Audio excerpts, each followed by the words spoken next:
Welcome, ladies and gentlemen. My days, it is going to be probably one of the most volatile 24 hours, to say the least. Well, actually, let's just say, 48 hours. You've got tomorrow and then, of course, the Friday event. The Friday then. Yeah, we're talking about the Jackson Hole Symposium. We got a big day today with the FOMC minutes being released at 7 p.m. UK time, which is roughly around 2 p.m. Eastern Standard. We're going to get insight into what the Federal Reserve is planning on doing. But I've gone down a little bit of a rabbit hole. Man, there's something brewing. I think something is brewing. Now, we got Bank of America saying that they're expecting a somewhat dovish tone, aluminium. Just get that out there. You guys in America say it wrong. I'm not going to get into the debate, but I'm just saying. You say it wrong. It's aluminium, not aluminum. I don't see an O in... Anyways. Yeah, Bank of America are suggesting that Powell might be a little bit dovish. And that might bring some good news for the stock market because we're going to get the rate cuts. It's all happy days. But something's happened, right? I've been sharing with you guys the calendar on Forex Factory, which tells us what news impacts are going to be coming out in red folders, amber folders, or yellow folders. Like, red folders are the most impactful news, and the ambers, sort of impactful, but we're really focusing on the red folder days, all right? For the past couple of days, it's only been the FOMC minutes that is being released. Now they've thrown in the US crude oil inventories. Doesn't make sense. They know when they're going to show those results. So why all of a sudden now they've decided to put it then? So crude oil inventories are due to be released. Let me just quickly check. Yeah, it's been due to be released at 3:30 UK time, which is roughly around 10:30 a.m. Eastern Standard.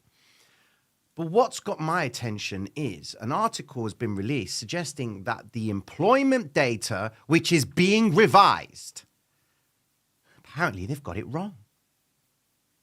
And the impact of that data when it gets released, because they're saying it's getting released today, and I'm not seeing anywhere else that is suggesting it's being released other than this article saying that the data is being released by the BLS, which is effectively the company, the Bureau for Labor Statistics and what have you. They're releasing it today, but there's no time on when it's being released. If this data that comes out shows that the employment market is showing far worse conditions than what the Federal Reserve has been relying its decisions off, ladies and gentlemen, ciao, dustbin. But there's a good thing to it as well. If the Fed can see that the revised labor statistics are showing that there are more people claiming benefit, less people in work, they need to cut the interest rates pretty aggressively and at speed. Why? Because they want to avoid the market, or should I say, the economy going into a downturn. And so far, the economy seems to be balancing pretty well. And the word on the street is that soft landing, which is what's the impact of high interest rates going to do to the economy? Is it going to be a soft landing, which means it's going to struggle a little bit, but not to the point where it's going to force us into a recession and where we have economic downturn? Or is it going to go into a hard landing? And it's like a double-edged sword right here. We hear that the labor statistics show that the labor market is actually really bad, and then the market slumps. But then at the same token, the Federal Reserve will then say, let's get these interest rates cut. And then they get an aggressive rate cut, not to the tone of 25 basis points. We're talking more than that. Maybe what they're projecting by the end of the year in what they want to achieve could be done in the next meeting on September the 18th. Could you imagine if they cut it by 105 basis points? Because that's what they're projecting at the end of the year, that we will get three cuts, which will come to the sum of 105 basis points. But it all depends on the data. So why am I saying to all the Bitcoin holders, brace yourselves? We are going into some crazy volatility. I got some statistics that could give us an insight into what we could be going into. And quite frankly, ladies and gentlemen, it's a 50-50. It really is.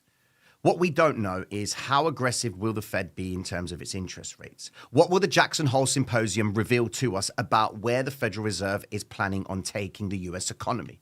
We don't know. And until that meeting is done, then we'll have a good idea of what we can expect. But I will say this, there is going to be a change in the way money is going to be circulated. Always, when it comes to changes in the fiscal policy, there's going to be a change in the way investors approach risk. That's why anyone in Forex, before you look at patterns, before you look at anything, understand where we are in terms of the interest rates. Because how are you going to understand what a bank wants to borrow or lend money from if the interest rates are at certain levels that they're either going to make money or not? For example, with the US dollar being at such significant lows right now, we know that the interest rates on the dollar are really high. That means the yields are going to be more lucrative for investors overseas. So naturally, they're going to want to go and do what? Buy dollars to use that money to buy bonds because they're generating more of a yield. The yields were inverted not so long ago, and on the 2-year yield, you were getting 4.2%, even 4.4% on a 2-year yield. Doesn't make sense. How can you earn more money over a shorter period of time? And then when you look at the longer term bond, which is the 10-year bond, you're earning less money. So you earn less money for putting up more risk for a longer period of time, but yet you earn more money putting up risk for a shorter period of time. That is where yield inversion comes into play. And what we're waiting for is for the yields to flatten out. And that's the term, flatline, so that we've got this balance in terms of where investors want to put their money in or not. And interest rates are going to be the basis for why currencies move up or down. All right? So if you're getting into the game of trading, really take some time and study interest rates because that's the basis of it. Why would I buy dollars right now? Well, I would buy dollars right now. Why? Because the euro is trading at significant highs. And in terms of the interest rates, the dollar is in principle going to get its rate cut, but it's at 5.5%. So with the rate cut, it's naturally going to encourage investors to start using dollars. So I get all my dollars and I buy them all up with my strong euro. Happy days. I've just picked myself a bag load of dollars on the back of a strong euro. Does that ring a bell? Japanese yen? The carry trade principle? It's exactly the same with the euro. So going into today's live stream, ladies and gentlemen, I'm going to be effectively preparing you all for the FOMC minutes. But most of what the market's waiting for is Powell's comments that he's going to be giving to us over the next couple of days in regards to the Jackson Hole Symposium. He will be talking at 10 a.m. Eastern Standard Time, which is the second day of the Jackson Hole Symposium. So we're going to be paying close attention to that bad boy. And I believe we are going to be live during that time. So it's going to be very important that we pay close attention to what's going on across the board. If you're going to look to try and take advantage of any movements that are happening in the charts, just be careful. If you do make money and Bitcoin's price makes a move to the upside, congratulations, pay yourselves, take the risk off the table. Because by the time the Jackson Hole Symposium is done, we're going to have a good idea of how we can approach the rest of the trading week, especially the build up towards the actual FOMC in September. We're going into a new month soon, ladies and gentlemen. So if you are new to the channel, welcome to Traders Reality. My name is Tino. Let's have a conversation. Here we go. So first things first, ladies and gentlemen, we're back to it with this election. How many of you? Oh, actually, no. Who's going to win the election? That's the question. The stock market has a prediction, but who do you think is going to win the election? Let's bring some statistics, okay? And I'm going to bring it to you straight. You vote Harris, say hi to Gary Gensler. He will be the supplier of legislation, regulation, and scrutiny for the cryptocurrency space. So say goodbye to Bitcoin. That's the fact, because Treasury Secretary, Gary, bro. You vote Trump, Gary will be sacked from day one. So are you in it for the tech? Are you in it to make money? Are you basing your decisions on who is going to win or who you're going to vote for from a political standpoint? I'd love to know what your thoughts are from that. I want to know if people are actually voting from a political point of view or purely for the basis of how does it work with their pockets? How is it helping them in their investments? Because that's what I think is going on here. I think that the presidential election is being skewed to the idea of, is it going to be worth my time in terms of the money that I've got at risk? How's it going to help me? All right. I think gone are the days when you were voting for who was going to run for presidency in that sense. I think now it's all about how's it going to impact my income or how's it going to impact cryptocurrency. I think that's why both of them now are trying to hit cryptocurrency.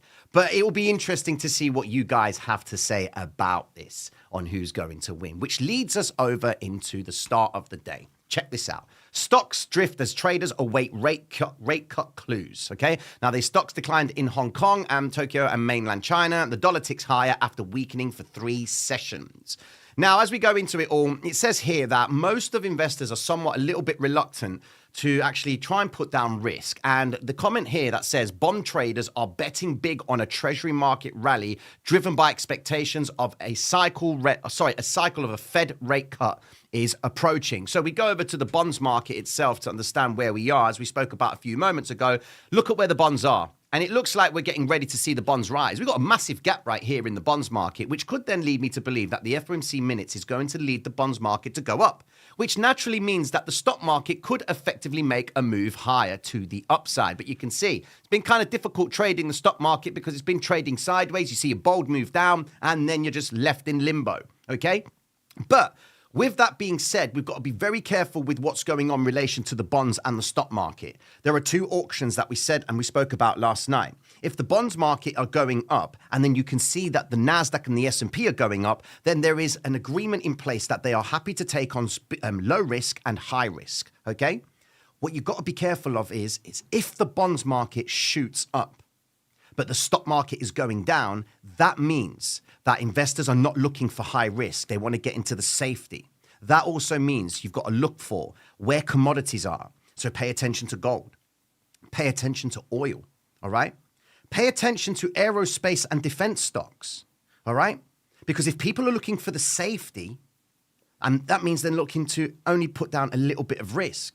And if the bonds move up aggressively, but the stock market doesn't move up in line with that, then that could mean that they're going to look to try and offload the risk in the stock market to then get it over into the bonds market. And the FOMC minutes itself that comes out today at 7 p.m. UK time to 2 p.m. Eastern Standard, this is going to give us an insight into where the guys in the Federal Reserve, what's their thought process? What are they actually anticipating in terms of whether they're going to cut interest rates aggressively or not?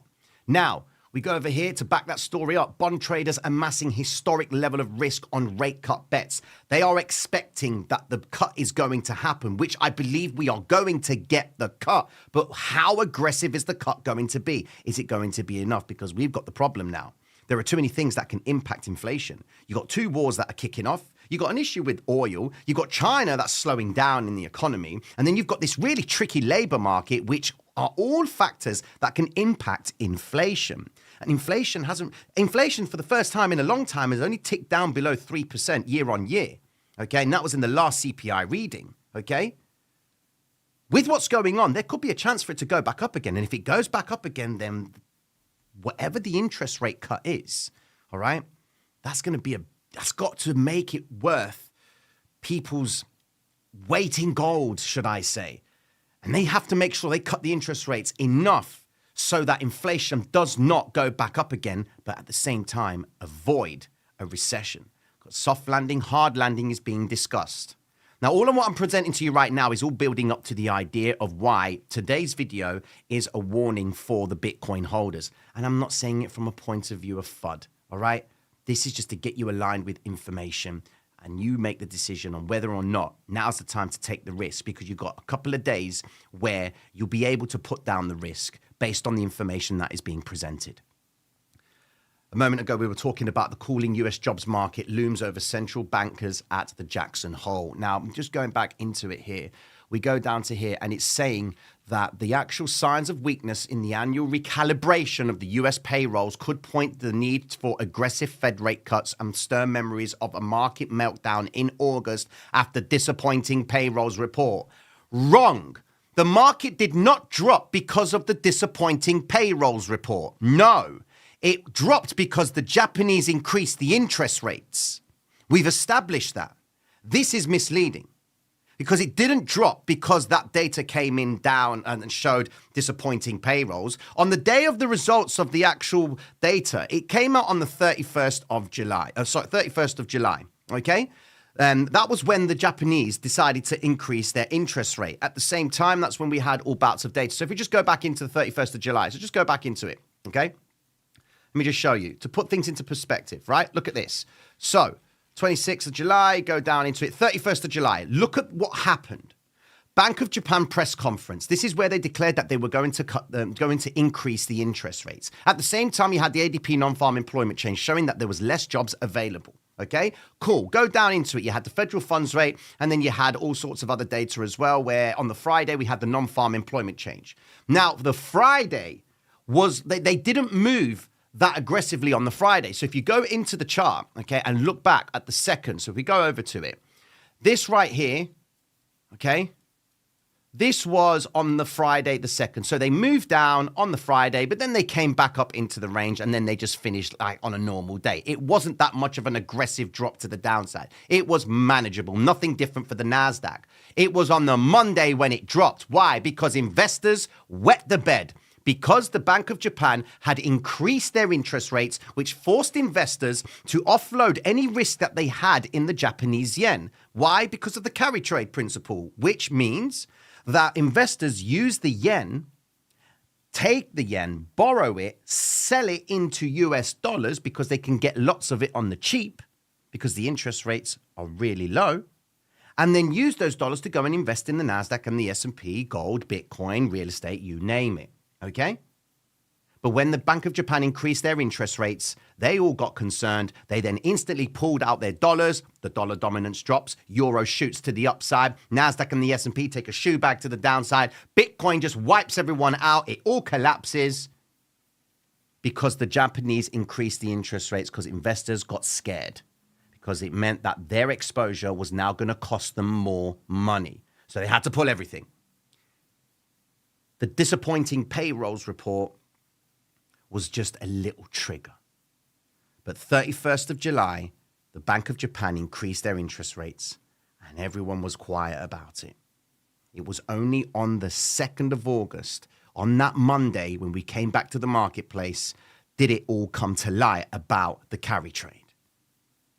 Not the disappointing payrolls. But now the payrolls are going to make sense in line with what could happen to the US economy if it does show that the payrolls data that we've been relying on being revised might actually show that the economy is going to be struggling. And that's going to grant a decrease of the interest rates in the US. There's going to be two sides to it.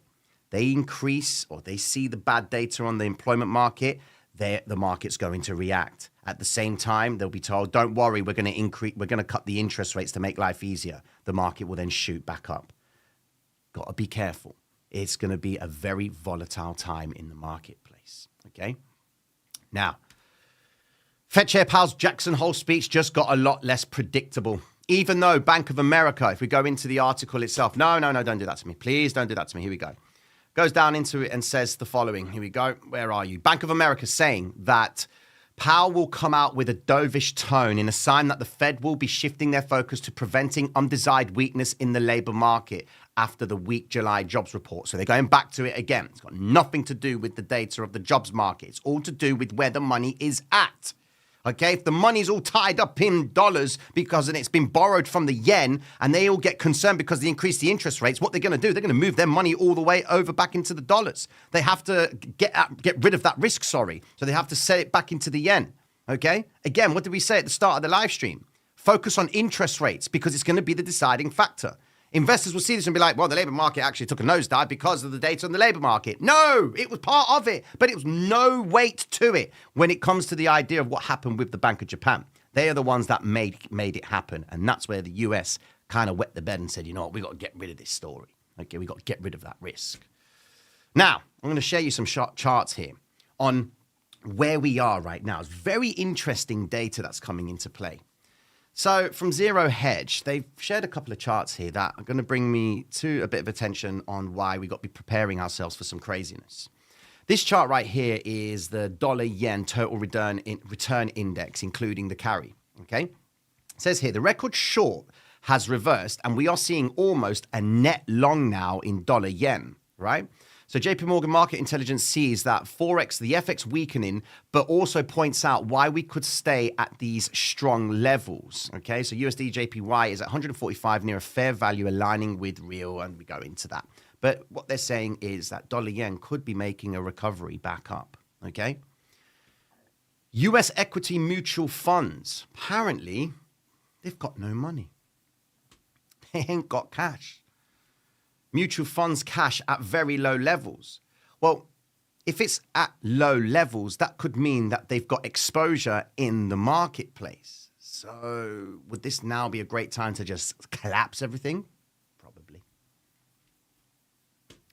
The percentage of large cap mutual funds outperforming the benchmark year to date continue to underperform. Okay. Then you've got the CTAs turned dollar turned short the dollar mid last week, and UBS expects their momentum model to signal further shortening. Bear in mind, CTAs are an aggregate strategy, are down money year to date. So do you follow losers? And then you've got the story about the Harris effect. All right. Who's going to be good for the economy, Harris or Trump? All right. Set aside your differences. OK, ultimately, it's all about money. And that's what's going to dictate what goes on in the presidential race. What value are you going to bring to the American citizens if Harris comes into play or if Trump comes into play? All right. You may hate the guy. You may not like the guy. Harris, you might want to vote for her because she is absolutely hilarious. You don't know. I don't know. I'm just saying to you.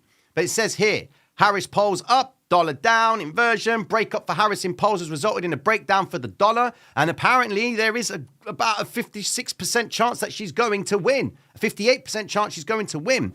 Well, that's a little bit of a problem for me, man, because that's all I can think about is Gary the Egg stepping into crypto with power.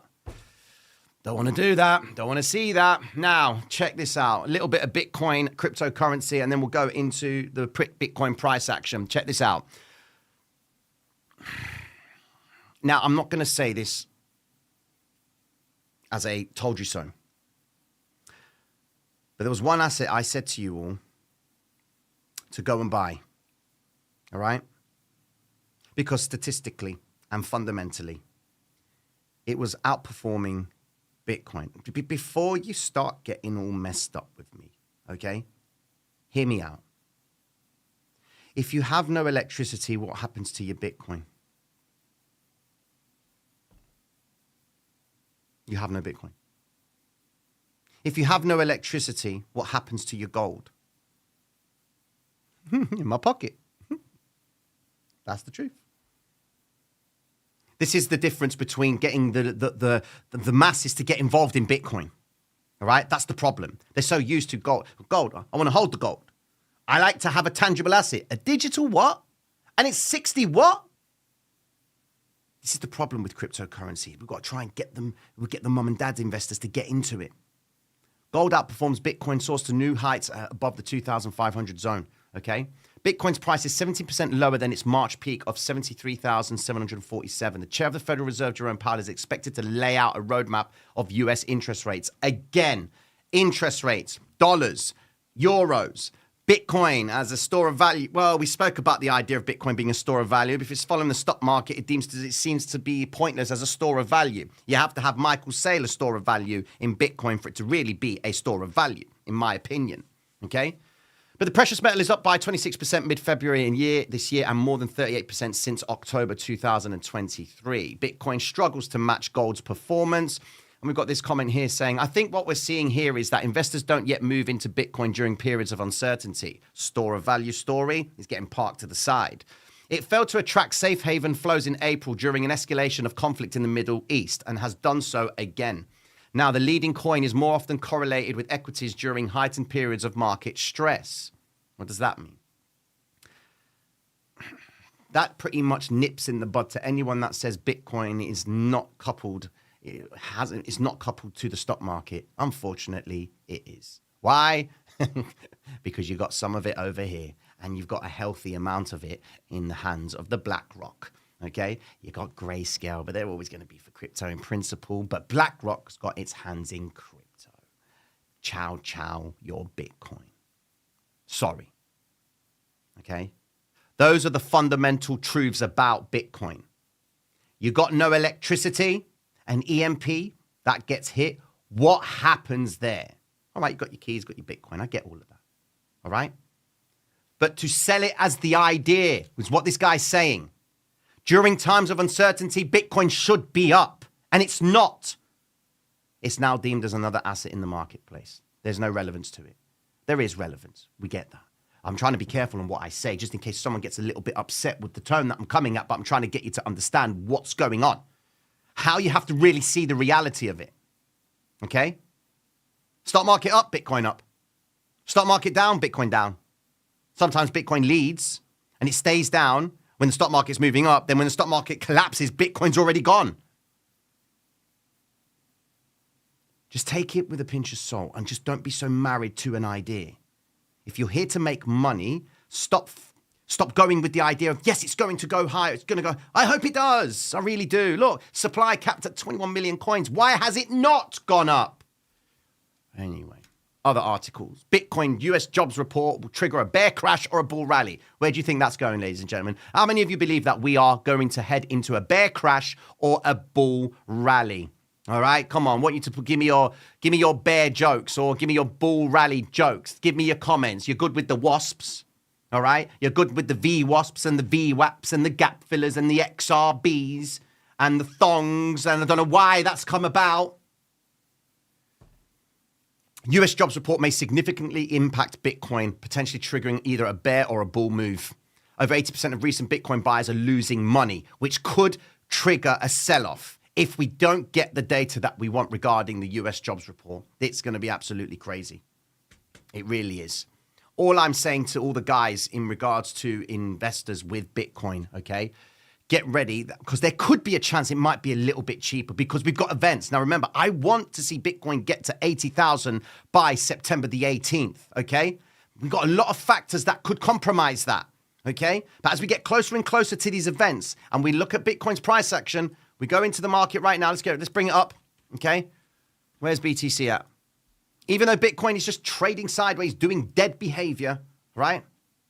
The events that are about to unfold are going to be a deciding factor if Bitcoin is going to continue higher or investors are going to wet the bed and it's just going to completely just collapse to the downside. It doesn't even help that you got Mt. Gox moves over another 700 million in Bitcoin, all right, to unknown wallets. Its first major transaction in weeks. The defunct exchange still owes billions to victims of its 2014 hack. So...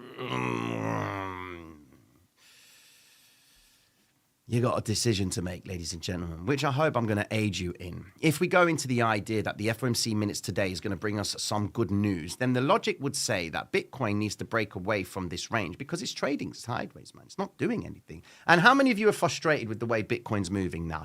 Give me your answers. How many of you are actually frustrated? Let me just go over to it. And I just need to make a shout out for a gentleman. He did the super chat yesterday, and I flopped. And as I closed the live, I saw the super chat and didn't let his kids think he's cool, man.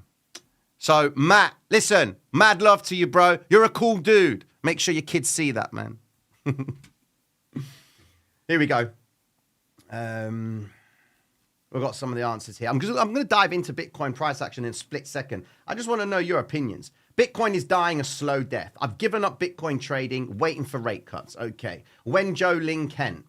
I'm asking the same question, my bro, but apparently he's going to give birth now. So happy days to Joe Lincoln, but sad days for my chances as they have now been eliminated. Anyways, that's another story. Calm before the storm. No frustration, just buying more Bitcoin, okay? Gold, guns, water, ammo, silver, generator, food, more. Okay, so that sounds like a plan. The FTX, here we go. The FTX crash dumped Bitcoin about 25% and skewed the chart. The 6 months of structure we are building now should be about 25% higher and is building on top of the last cycle structure.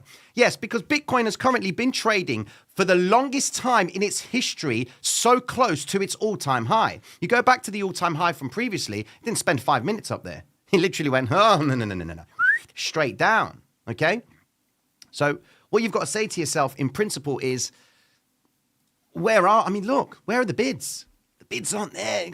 got a couple of bids down there at 58,801, but you're probably going to see Bitcoin trade sideways because of the data that's coming out over the next couple of days. There's way too much anticipation. Same with the NASDAQ, same with the S&P. What you might get a little bit of a fart in the chart, but that's not enough for you to put down the risk. You want to make sure that you're taking advantage of volatility when it starts to come in. Just look what's going on here.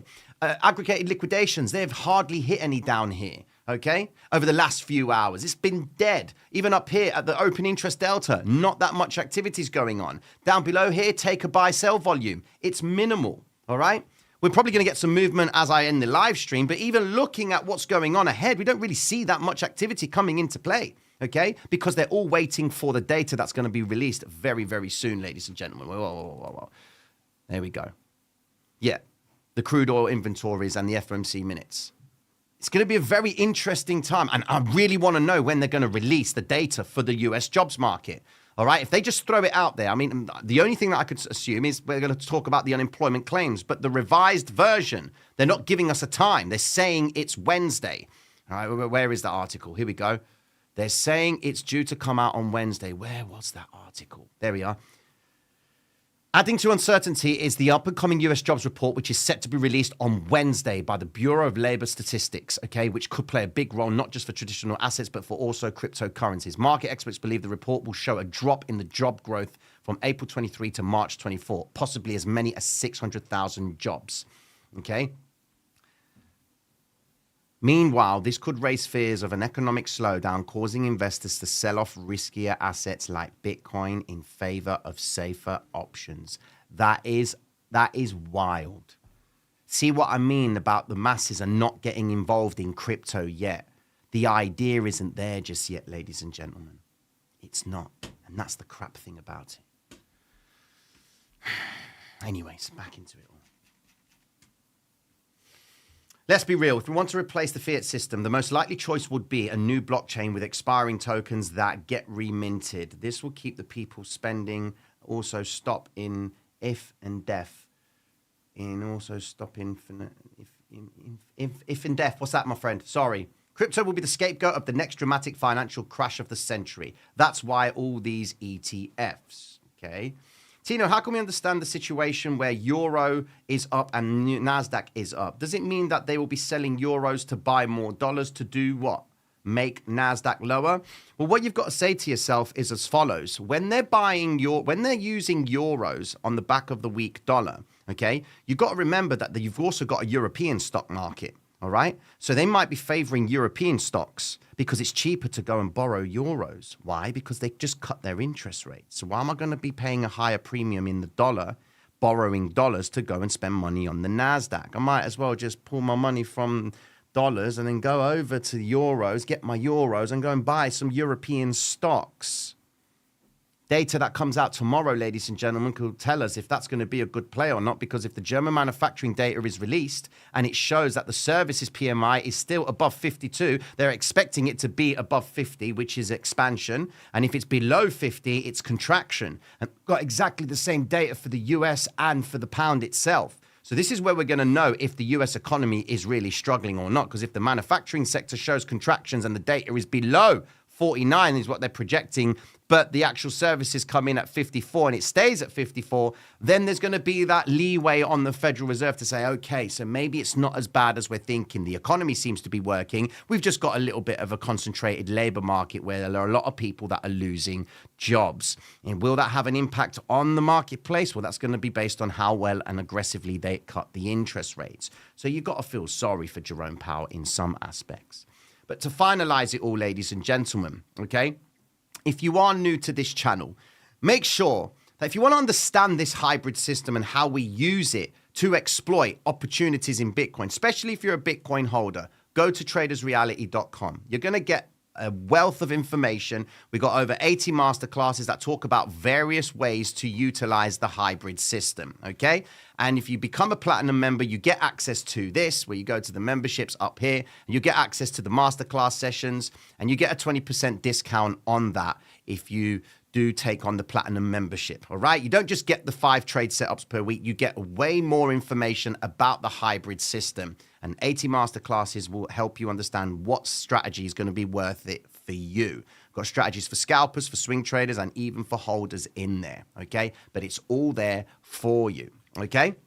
And to finalize that, with that being said, in terms of Bitcoin's price action, okay,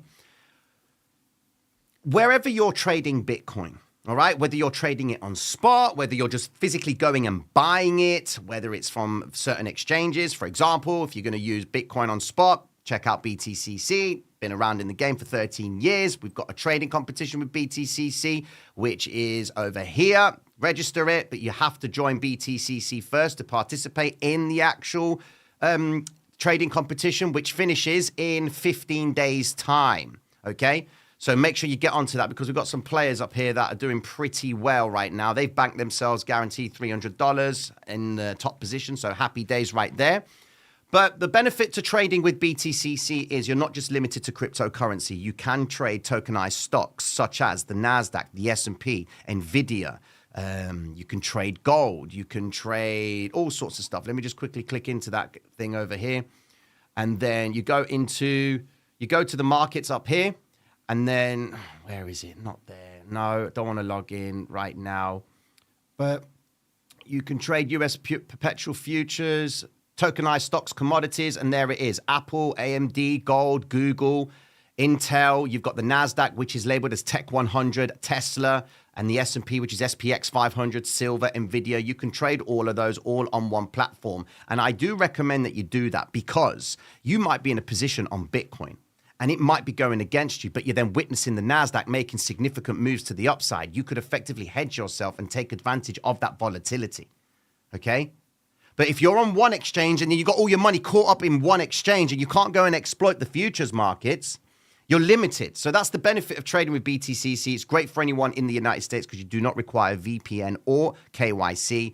But in the UK, for anybody new in the UK that wants to join BTCC, you are going to have to, there's going to be a change in the way that you can actually use the platform for only UK users, okay?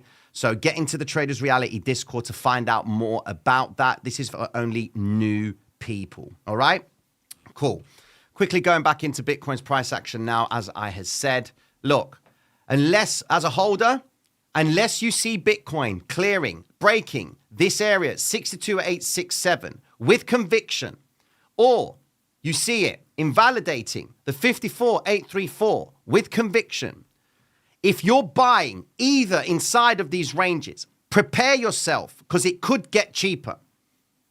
What I'm saying is only commit a small percentage of your capital because you don't know where we are right now. We've got all this news that's due to come out. My bet is wait till the Jackson Hole Symposium is out because that's going to make so much more sense as to why Bitcoin has been consolidating and where it's likely to end up. Okay?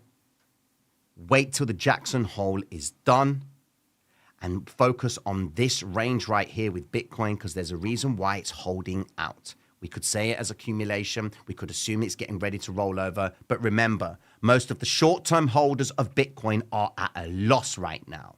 So any fast, bold moves lower will be designed to shake those people out. Expect reversals back into the range. And that's on the assumption that this happens before all of the events that come out by the end of this week. Okay?